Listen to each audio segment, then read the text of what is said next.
Hello, ladies and gentlemen, and welcome back to the only live Monday through Friday lacrosse talk show on the planet. I am your host, Michael Karvelis, and this is Daily Dive. It is Friday, March 20th, 2026, and this show begins now. We are live streaming via the airwaves of North American Talk Radio on YouTube. Thank you for tuning in to this channel for other great shows and live sports. Your subscription, it's much appreciado. There's a language. I don't know what it is, though. We have a comment from Utica Yeti saying, "Good morning, Mike," and of course the crew. Thank you. On today's show, NLL Week 17 preview and best bets. What can I say? We got Pick'em from the crew. Tim Dillon, low-key, might not be bad this week. We'll have to see. What is Captain's Ladders? Has he thought about them? Pat Gregoire is back today. Cannot wait to talk to him as we try to snipe out some polar bears. But we're excited for today's show.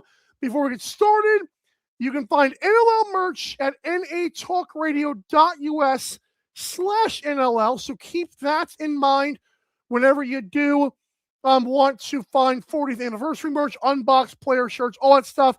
Who cares? Let's bring in the kid, Captain! Oh. All the goalies. What are you doing? I'm on first this week? Yes, sir. Oh, sorry. Is all your goalie antics? I was doing my Nick Rose traded to Calgary last season practice. Dude, that was terrible. Can we talk about that for 2 seconds here? Because I want to circle back. Yeah. My moves were terrible? No. Nick Rose was like, what else did Jimmy Dowdett give a Mike Board? I'm just curious. Because no one thought that was going to work. And it didn't. So, like, you got yourself a couple of, like, at least one first from that. Like, little cheesy stuff. I'm just saying, I thought that's odd. Yeah, the more and more we look back on that, it's not good. Great moves for one side. Yeah, the one guy's fully invested in the National League. How you doing, Captain? Not too bad. How are you doing? I'm good. Have you watched any basketball? Yeah. Yeah, we watched Sneaky Duke. Whatever, man. Back. Yeah. I don't know how. I called it an epic coaching failure. I was wondering, like, do they actually have a bench? Yeah, there's like two tall guys on the bench. So, like, whenever your team gets fatigued, it makes sense to get some offensive rebounding support, because that was what killed them in the end. Who cares? They did whatever. They didn't even cover the 5.5, did they? We're out of the important stuff here. We got lacrosse to talk about. Sickening. All right. It is NLL Week 17, Captain. We appreciate you being on the show. We, of course, will ask you about your ladders in a moment here. We got 3 games to talk to you about. Let's jump right into the first game of the weekend, which airs tonight at 7:30 Eastern on NLL Plus, TSN Plus, and ESPN Plus. I'm excited for this one. It's the Rush and the Rock. Obviously, in terms of storylines, the Rock have been really good recently, even though the Bandits still have their number, but they've been really good. The Rush had some sneaky wins. It's funny because last week, the game the Rush played, I feel like the Rock are a better version of the Seals. If you're better on this game, are you leaning total? Are you leaning maybe the Rock? I hear a lot of people calling for the Rock upset, and that's kind of scaring me away from that now. Yeah, this is a great spot for Toronto here at home, especially with Saskatchewan. Like, no one can beat them in the Green Province. But when Sask is on the road, they're 5-3. They're letting in 2 more goals a game. Uh-oh. And then, you're going into Toronto. The Rock have been a little bit more feisty at home, a little bit more lively at home. But Rosie's got his 3rd game back, I believe. I haven't seen any reason to think he's not playing. And, we got a decent face-off match here. Roulette Naso. And Nick Rowlett against Jake Withers. Yeah. What's that? Sorry? Nick Rowlett looked really good against Jake Withers. Yeah, he was like 40% against Withers, and that like Naso, the first game they played against each other, Naso went 45%, and then obviously the second game 57. But that'll be a good matchup there. And then the other thing to look at with the Rock right now is, man, like they've got some depth with scoring. Like, you got Harris getting on the board the other day. You go down the list here, like Dowick's coming alive, Matthews coming alive, Harris, English, man. Yeah. The fact that Josh Dowick and Challenger Rogers provide insurance goals makes you feel really good about their offense right now. Yeah, and it like the way this team is, when push comes to shove and they need that important goal, it doesn't really seem like you can kind of isolate one player and block him out, sort of thing. Like the depth in Toronto right now is a little scary for some other teams. And again, they're clicking and getting a little better at the right times. We'll see, Rosie on his third game back. He definitely needs to make some improvements after whatever happened, whatever you want to call that in Halifax there. But he needs to start making those important saves at the right time. Like Frankie has always been good for that. But I've been kind of criticizing Frankie this season. I just don't like the way he's moving when it comes to those second and third shots. And once he's down, it just seems to be a little bit of a struggle getting back up. So I really like Toronto here in an upset spot for sure. The storyline in the comments. Kai and I are taking it to Rough and Rowdy to settle this. So stupid, man. Some of the extended story 5 story. No, I like your sentiments there. You mentioned the road thing, and I never thought about this until just now, because you're right. All 3 losses for Saskatchewan are on the road, but 2 of those were on a sneaky back-to-back travel weekend, and I'm curious to know if that weekend just is like a home and away. Are we still reeling? Because you're right. Part of the numbers could look for this, but part of me wants to the reason why I'm leaning Rush, because again, when everyone's calling for a Rock upset, I'm like, is it really an upset? And then also, if you're like why can the Rush not beat a team with 3 rookies that really spearhead this animal? I know that the 3 rookies have been really good, like Kirst, Hiltz, and English, but why can't they overcome those rookies? It might be a 1-goal game either way. I don't think the Rush will control the game, but I could see a fun matchup here, man.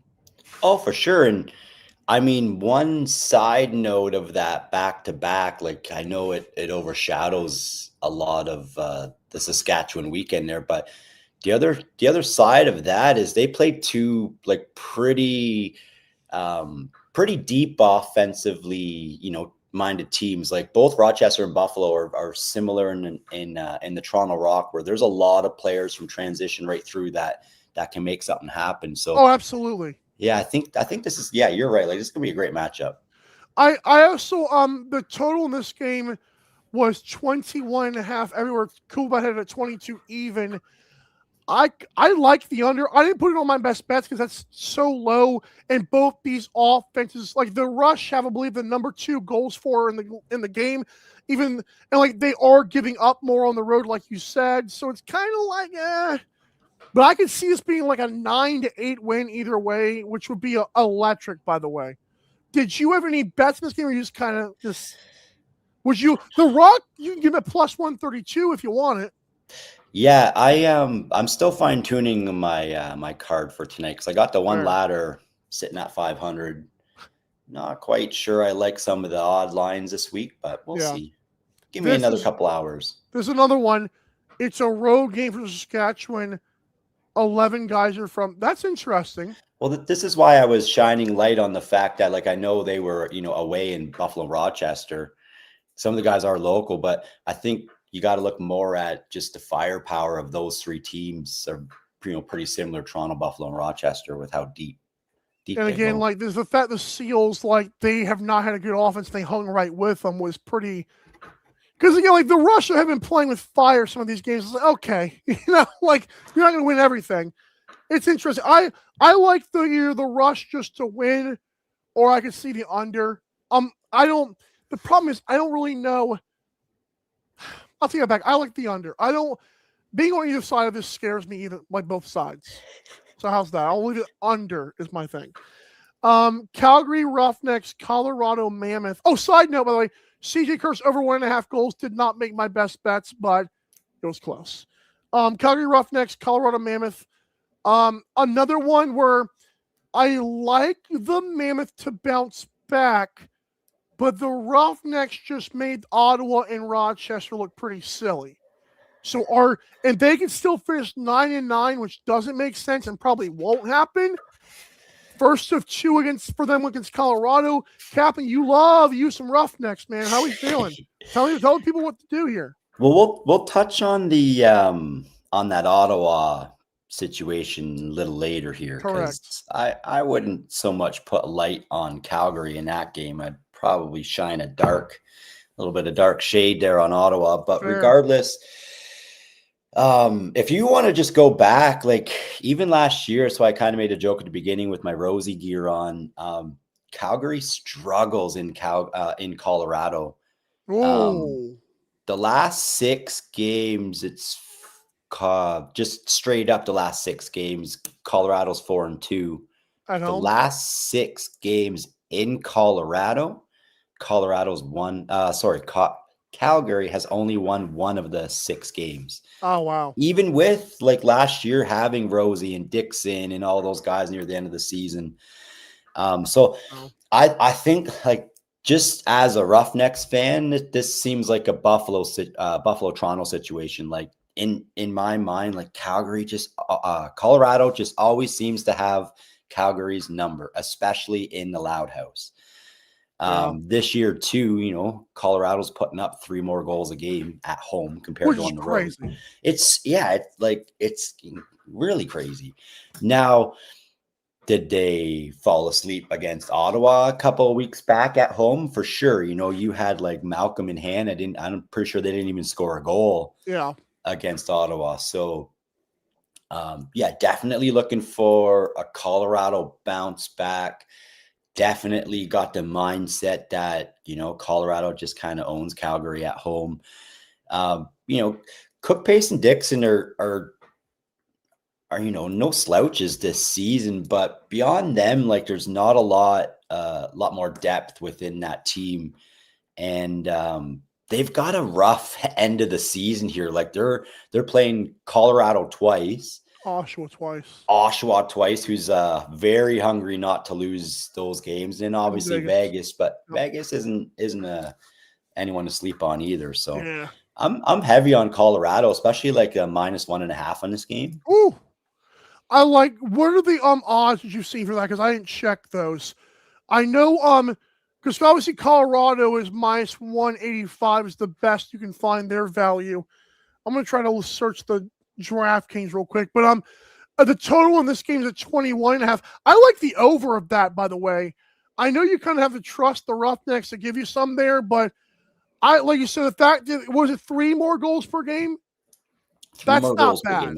And on the contrary, if I'm not mistaken, like I'm pretty sure Calgary as well is putting up more goals on the road than they are at home. So makes a little bit more of a good case for your over. -160 to cover on DraftKings. That's still steep, man.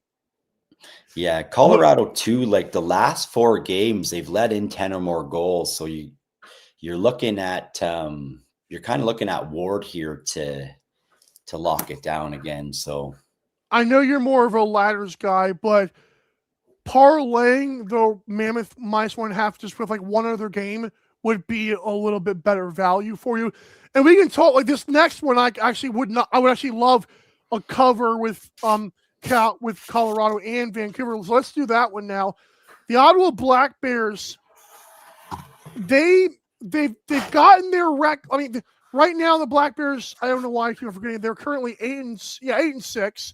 They're feeling good. They're going to make the playoffs, we think, but like This Vancouver team, last time we chat, like last time they played, it was Vancouver's first moment to flex on someone, and they went into Ottawa and beat them up and kept them at arm's length. Jeff T, he got 3 goals because he was lucky. Like the end of that game, like what him getting 3 goals was like that was not how that game went. And so for me, knowing the Black Bears go on these struggles, are you feeling the same way? And for the record, the total in this game is set at 21.5 across the board.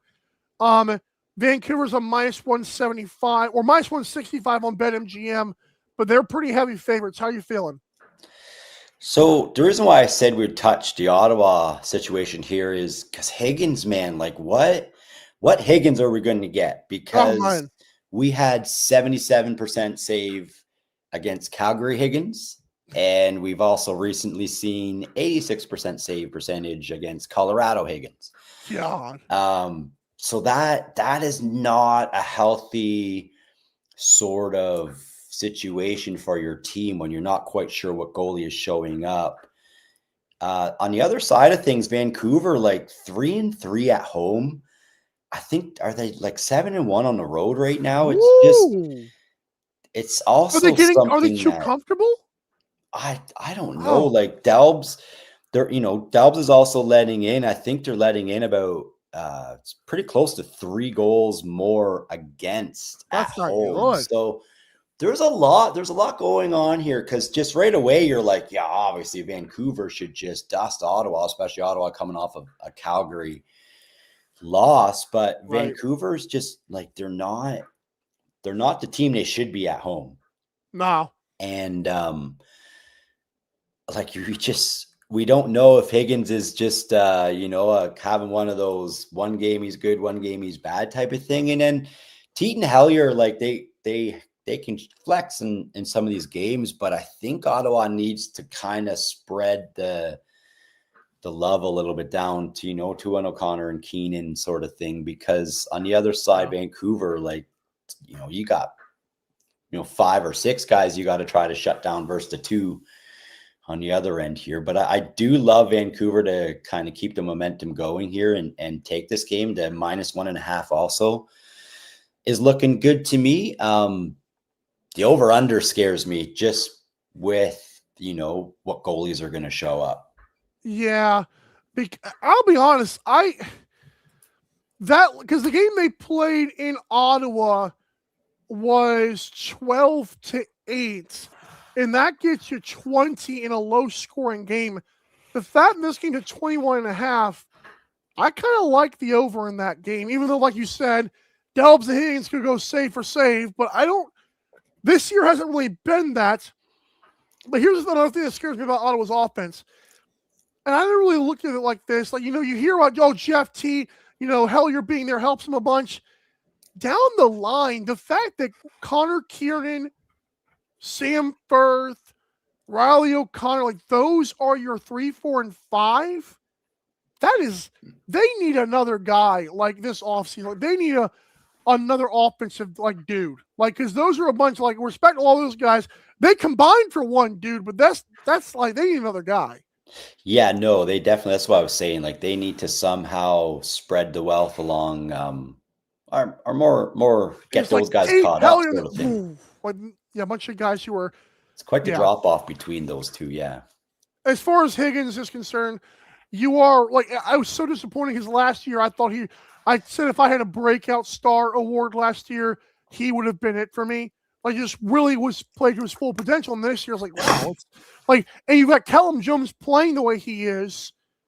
That helps. I know he's only one guy on defense, but man, so if you want to parlay, just on, again, according to DraftKings, the Mammoth to cover and the Warriors to cover, that's plus 192, so almost 2-1. If you just do both money lines, it's plus 131. Still, if betting big amounts, I get it. This one's tough for me. I'm trying to make sure I had so in this game, I didn't really touch anything.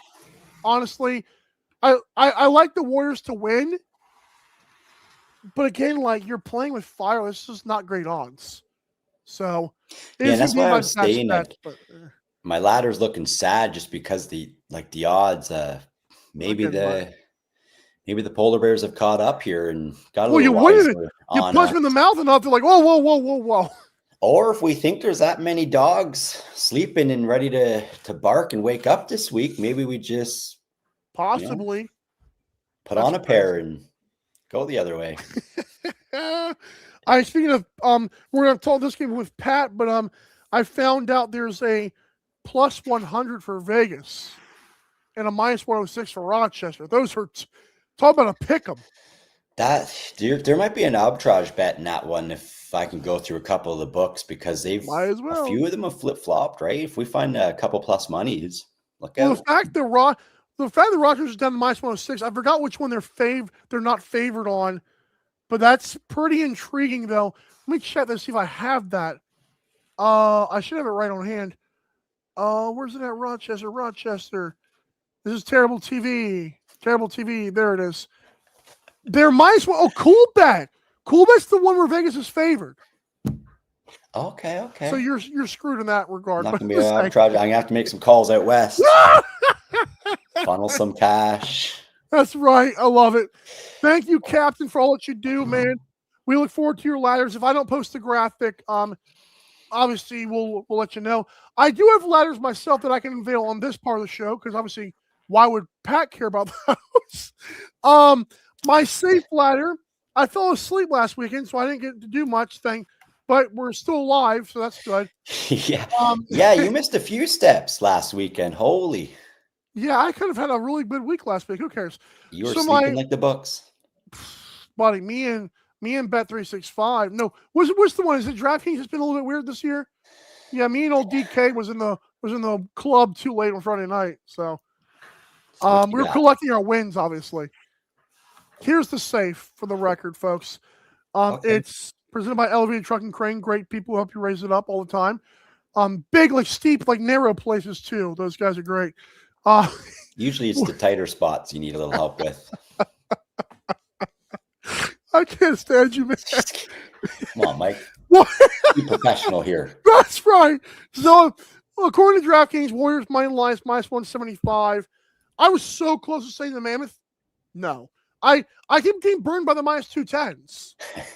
I can't do it. So don't worry, old sneaky captain. Hey, no shame. I'll grab that minus 210. No shame. And you'll fall flat on your face the way I did after one step of crap.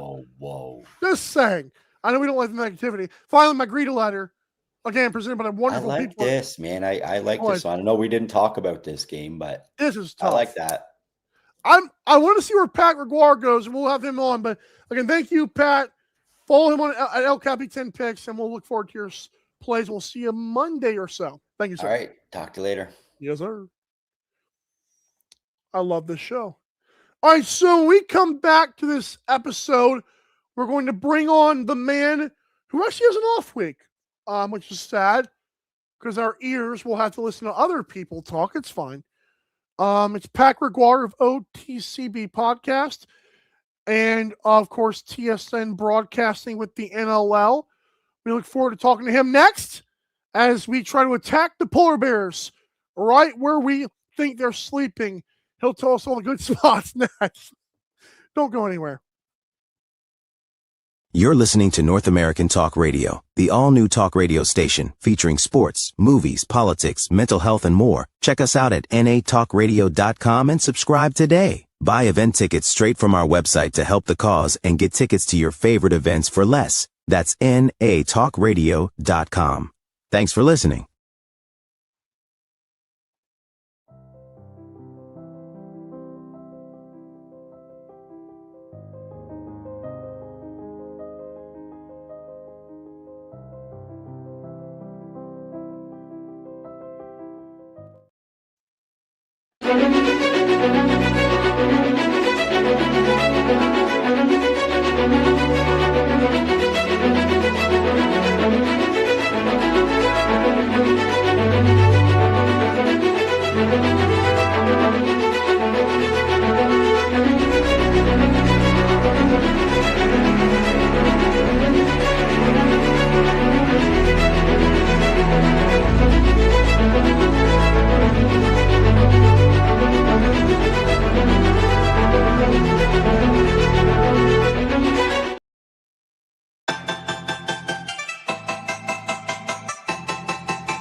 Welcome back to Daily Dive. I'm your host, Michael Karvelis. You are locked in to the. I should start saying that. You're locked in. You're locked in to the only live Monday through Friday lacrosse talks on the planet. It's Friday, March 20, 2026. I don't know why I didn't put this ticker up before, but here's the schedule for Week 17, all times Eastern. Wow, I don't know. I just sat there the entire time in the background and didn't. I'm dumb. You can get NLL merch at natalkradio.us/NLL. So people always ask us, how do we do this? I'm glad you asked, because our next guest is going to help us do just that. You know, it's kind of counterproductive there with this company. How you doing, sir? Doing good, Mike. Doing good. Yeah, the polar bears are not in hibernation. It's been a couple of tough weeks for them. Mm-hmm. Last week was a bit tough, but as I found out pretty quickly with March Madness, the polar bears seem to always win. Although my bracket's in a great spot, Mike. It's in a great spot. Oh yeah, I have VCU advancing. I think I've only lost maybe like 2 teams. None of them are going to the Sweet 16 or the Elite 8. But if you looked at my betting account, it was rough. It was rough. So, for the record on that, there's only 10,700 perfect brackets remaining on ESPN Tournament Challenge. I don't know where you created yours at, but that's like the big one people do. Oh, I've got a bracket at ESPN, at CBS, at Yahoo, some other random like office pool type of thing. You're attacking them all. Oh yeah, I've got brackets coming out my wazoo, buddy. From different sides, I like it. Yeah, Sienna burned me yesterday. But that was not just a tweet from watching the game. That was a tweet from the. I was upset. Yeah, I hear you. It was a tough one, but a lot of fun. March Madness has been great. March Madness also has given me a chance to, and I don't like off weeks, but hey, I get to recharge the batteries this weekend and next weekend. Get to watch a lot of basketball and get to watch a lot of lacrosse. Yeah, you always say this is not a basketball show. This is a lacrosse program, so we're excited. Exactly. I love it. So the 3 games I just talked to Captain about were Saskatchewan, Toronto, Calgary, Colorado, Ottawa, Vancouver. Do you have any thoughts on those games just quickly before we go to yours? Well, with Ottawa and Vancouver, listen, I think I nailed last game with Ottawa, although I probably should have put it as one of my best bets and taken Calgary and put it on who you got in Preston's picks, but I didn't. I was chicken. But I said, listen, when you look at this Ottawa team, I said, yes, they proved great with that winning streak, beating Colorado on the road, holding them to 5 goals, all those gritty victories, knocking off Buffalo in Buffalo this year, beating Saskatchewan. All that is great, fun and dandy. I said, but if we want to find out if Ottawa is different, it's going to be this game. It's not last game. And what happened? They flat out just get pantsed against obviously a very improved Calgary team, an offense that's finding its footing, a defense that's starting to play a little better. Walsh played a lot better. So I think this is a big bounce back spot for Ottawa. So if they won here and beat Vancouver, it wouldn't surprise me because it seems like they beat the good teams. They beat the teams that they probably, a lot of people don't think they should. Right. And then in games where they need to win or should win, that's where they fall on their face. So I don't want to call this a must win because they still obviously are in the best spot out of the teams that are in that playoff run front at 8-6. But you look at the remaining schedule: Georgia, Toronto, at Halifax. Certainly not easy, but you got to think, Mike, they just need one. They need one to just get into the playoffs. But if you're Ottawa at this point, it's not just about getting in. Even though you've never made the playoffs as Ottawa or the New York Riptide, it's about continuing to build momentum into the playoffs. You don't want to limp in. So for me, my thoughts on this game, I think it's gonna be a really good game. I think Vancouver probably comes out with a win. I think Ottawa's gonna have a push in the 4th quarter. It's gonna be close. I wouldn't be surprised if Ottawa covers that 1.5. But for me, I think this is gonna be a tightly contested game where Ottawa has that bounce back spot and has everyone believing it once again. Okay, these guys are real. We'll see what they do down the stretch, but I have faith in Ottawa to at least keep this one a tight one. That would make me feel good. I would feel really good on Monday's show if Ottawa was there, because the first game in Ottawa, they were not there. Like, it was kind of like their offense died and looked lifeless. If they put up a fight, I would love that for them. Yeah, you mentioned that the last game was what, 12-8 in favor of Vancouver. Weren't you calling that game with Matt? Yes, I I remember was. that. Yes, I was. And it was a quiet 6 points for Jeff Teat. Actually, no one really kind of went off for big numbers. Keegan Ball had 6, Jesse King had 5, Dixon had 2 and 2, Charlene Beatties had 2 and 2. So yeah, I kind of expect a similar score line. I don't think anyone's going to run away with it on either sides of the ball. What I'm looking forward to seeing is Jeff Teat and Keegan Ball, although they don't go head to head against each other. Dude, Jeff the MVP. Love that. Yes. And we saw what Keegan Ball did to Brett Dobson last week. So now he has an opportunity to put a serious claim in the MVP race by, touching up Dobson pretty good last week and then going head to head against Teat. If he can put up more points than there, man, but on the flip side, I mean, Jeff Teat's going to have that same mindset as him. For the record, I know Anything Lax touched on this as well. I do want to get to the fact that I put Keegan Ball in my MVP, or at least Offensive Player of the Year race like weeks ago. Yeah. And was kind of saying he's been pretty good. The only problem is Curtis Dixon's goals have not helped him there. But this is a great thing. I want to say it's a good thing you work for CoolBet and not Bet365, because y'all would be pissing down your leg right now. This guy, apparently this is insane. He hasn't missed. And it's minus 120. That's ridiculous. Okay. Huh. This doesn't make any sense. Interesting. Anyways, interesting. That's crazy. And they also have like a lot of guys on different teams, but that's normal. All right, let's get to your games here. Was that 2? Did you say 2.5 or 1.5? 1.5. Yeah, Q hasn't scored 1 or less the entire year. 10 for 10. Oh my God.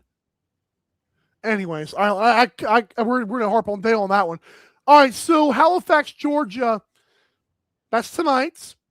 Swarm did win this game 11-8, I believe, last time in California. They need it. That would be good again right about now, because if we do the vibes meter, you would think that Halifax was the one that's 8-6 in the standings right now. Because I don't know if Georgia's played good teams or, buddy, this is bad. Halifax is, when they lose, it feels good. When Georgia loses, like, oh my God. So I don't know. What is your, like, betting wise though? What do you like? Well, before I get to my best bet, I do want to touch on both sides here, and you are right with the way that Georgia's played down the stretch the last few games, and with the way that Halifax has started to improve. Like I kind of am not surprised to see the line a little bit closer right now, minus 152 in favor of Georgia, plus 125 for Halifax. Let's keep in mind the polar bears are very popular in the east coast of Canada. So whenever you look, you'll always see a bit of an inflated line when it comes to the Halifax Thunderbirds, because a lot of people like to bet on them. So just always keep that in mind when you're visiting coolbet.com. Bunch of Robert Josies and Rob Josies and Michael Karvelis over there throwing money. Exactly. So but I think, listen here, historically, Georgia has dominated this series since Halifax has moved out east. It is crazy. They've owned them, and I don't know if it's a lot of familiarity between the rosters, and it's not just Dobson, but although Dobson has been phenomenal against the Halifax Thunderbirds over these years, but you look at Halifax, you're like probably the more desperate group because they are essentially in win now mode. I think they pretty well can only afford one more loss this year, maybe two, and get lucky. But if they drop this game, you pretty much got to run the table. But I'd argue that Georgia's pretty desperate as well, considering what happened to them last game, and just the fashion that they lost, the way they looked. That young athletic defense turned into a young defense. young defense that was athletic but running all over the place, and it was chaotic. They were getting exposed. They looked so inexperienced, and something that looked a lot the same, Mike, was the uninspired offense. And the offenses continue to look uninspired all season long. But Brett Dobson holding down the fort, that defense holding down the fort, chipping in transition, has allowed the offense to just be average, or even I would say below average. I mean, I came into this season on your program in Oshawa, game 1, talking about this, saying that if Georgia is going to be successful this year, they have to hold their opponents under 10. And they've done a really good job. Under 8, pretty that. good. Yeah. But with that being said, Mike, I'm curious that if now we're starting to see more film out on this defense, teams are able to figure out ways that they can expose them. They're going to try to figure out ways that they can, shut down that offense even more. With all that being said, I don't like either side. I really don't. The history tells me Georgia. The recency tells me Halifax. So I'm throwing that out. But one thing I feel super confident in is, and despite Halifax's offense and Clark Peterson putting this team on his back, I like the under 21. And it is a very low number, and it is scary, but it's a low number for good reason. Right. You talked about it, 11-7 the last time these two teams played. The under 21. So under 21 in Georgia games this season, Mike, is listen to this. Listen to this. 9-2-2. What? 9-2-2. That's a pathetic, man. It's only gone over twice this year. Their home opener against Buffalo, where they got blown out pretty good, and then when they blew out Calgary in Edmonton. Shout out to Teddy's. And in the last 6 games, it's 4-0-2. So we got a couple pushes in there, and it's gone under 4 times. This is how Georgia plays. Whether if Georgia is going to win this game, if they're going to lose this game, it is going to probably be a low scoring, grinded out game. And Halifax does not mind being in those muddy waters. They're not going to try to speed up the game. They're not going to try to outrun and gun. This is not the Halifax of last year or 2 years ago or other. And my camera's doing crazy stuff again. It is not that team. They are not that team. They're better defensively. Warren Hill's playing a lot better. And yes, I understand Clark Peterson's starting to play a lot better. There we go. They don't need 11 if Dauber holds them to 9. Sure. No doubt about that. But I don't know if Georgia can get to 10 against this Halifax team. I don't know. Yeah. So I'm going with Withers the under. and Non-Gun Thompson would love this kind of game. Oh, absolutely. Those guys love the physical games.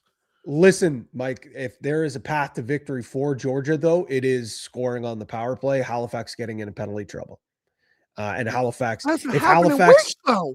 I know, if Halifax gets back to their old ways, and not in a good way, if they are taking dumb penalties, if they're not getting off the floor quick enough and taking away reverse transition, then there is a path to victory to Georgia. I just feel like they've really tightened up those things.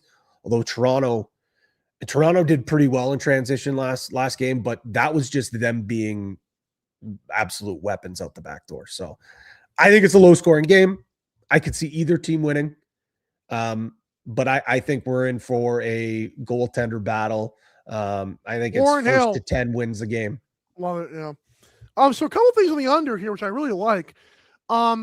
So Vancouver would have pushed 21 almost by themselves, 14-7.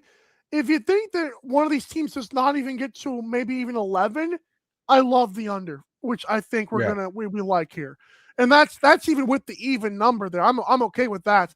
I'm making sure like the other books have it at 20 and a half. So yeah, either way, obviously. Yeah, 20 and a half, that's really low. I would probably still consider it, to be honest, Mike. Like, I think this is a 10-8 game, 10-9, 9-8, somewhere 19. In that ballpark. Yeah. We're reaching 19. Yeah. But if you can get a 21 and a half, by all means, like grab that if you can for alternate sure. Total, right? Yeah, alternate lines aren't up just yet at Coolbet. If you do wait around a little bit longer, those probably will go up. So you're losing a little bit of juice. But if you get that half goal, I don't think you need to buy it. The I don't polar think you bears. need to buy it, man. I think it's gonna, like you said, I think it's gonna be 19, 18 type of total here. Also, I'm gonna add this back to my best bets. I took it off and put it back. Lyle Thompson, last time these teams played, when Georgia. Wait, what? Why is he posting fake news in the chat? That's impossible. That is impossible. One last joke before it ends, right? You can't be doing that. Oh my goodness! What? You know, I was actually on like side note here.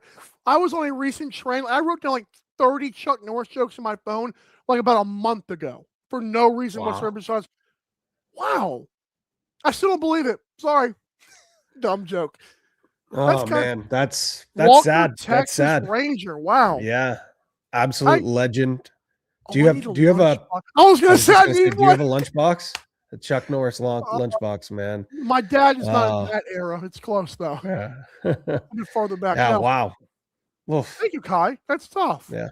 Well, that is tough. That is what tough. What an immortal run. He's up there beating up Gotham. He's not doing that. Yeah. Legends never die, Mike. Legends never die, right? Correct. Lyle Thompson, last time the Georgia Swarm played the Birds. Again, his team scored 11 goals. He still only had 4 points. I love the cool bet Polar Bears giving me 4.5. Love that. Because I know you're on the total of that game. I stayed away from the 20.5, even though I do like it as well. But if I believe that we're only going to get to 21, then absolutely, under 4.5 points. So I'll put that back on the slip for the record. Love that. I love that. Buffalo St. Now let's do that one last. Vegas in Rochester. I would assume it's not going to go the way it did last week. And for Randy Merds and everyone on Rochester's sake, I don't care if you guys make the playoffs or not. Do we have a little bit of pride? Just a tiny bit. And I'm done asking Ron Hartley to play a full game for the record, which is unfortunate. But Pat, what is your take on this game? Listen. Go ahead. No, you go first, Mike. I was just going to say, if you're looking at something. So Rochester in this game, it's minus 115 for them most places. Cool bet likes Vegas in this spot, and it's 25.5 across the board. Yeah, and this isn't a fact of sharp money going on either side, because I did notice that as well, and I did check. This is just the fact that, again, Cool Bet, one of the few sports books out there that actually watch games and pay attention and don't just throw numbers in a spreadsheet. Although a lot of that does come to that as well. But with that being said, that is why you see that odd. So again, obviously, hey folks, if you're on Coolbet, 100%, play on Coolbet. Play. Oh, look who it is! A hockey owner. The Jackie Moon of Macedonian hockey. I love it. So stupid, man. What was I saying? Oh yeah. So obviously I'm always going to say, play at Coolbet, stay cool, bet responsibly, use deposit, everything, all that stuff. But don't be afraid to shop around either. Don't be afraid to use other sports books if you have a different number. Looking now here, I think, Mike, and I think I'm frozen.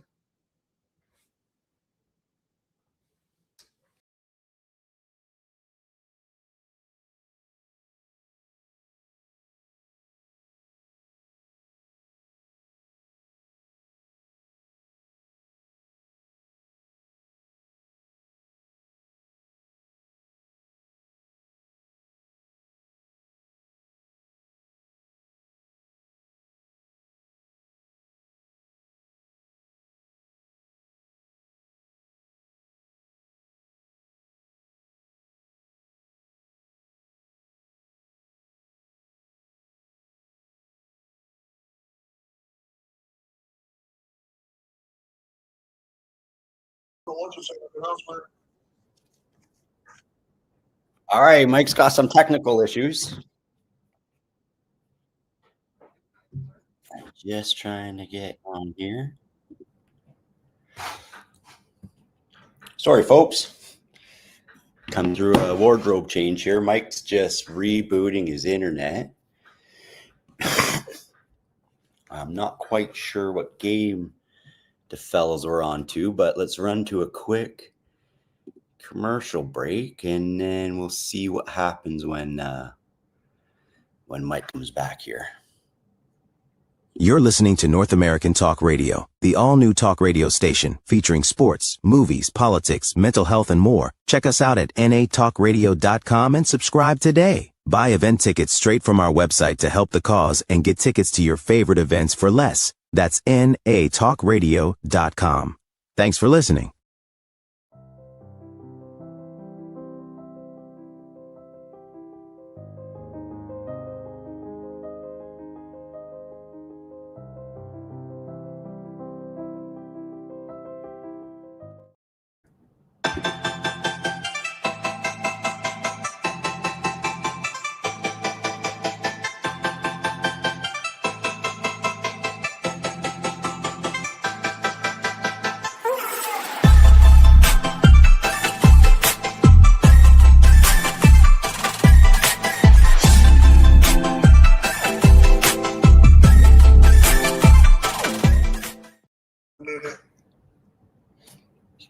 All right, we're back. Mike's still trying to sort out a few things. The boys were talking about the Rochester Vegas game, and boy, last weekend was I glad to be sleeping because oh, he's back, baby. But I loved What? I was just saying, last weekend, the Rochester Vegas game, I was all over Rochester in the under 25.5, but I'm glad I slept through it because I would have been a broke boy Sunday. Ah,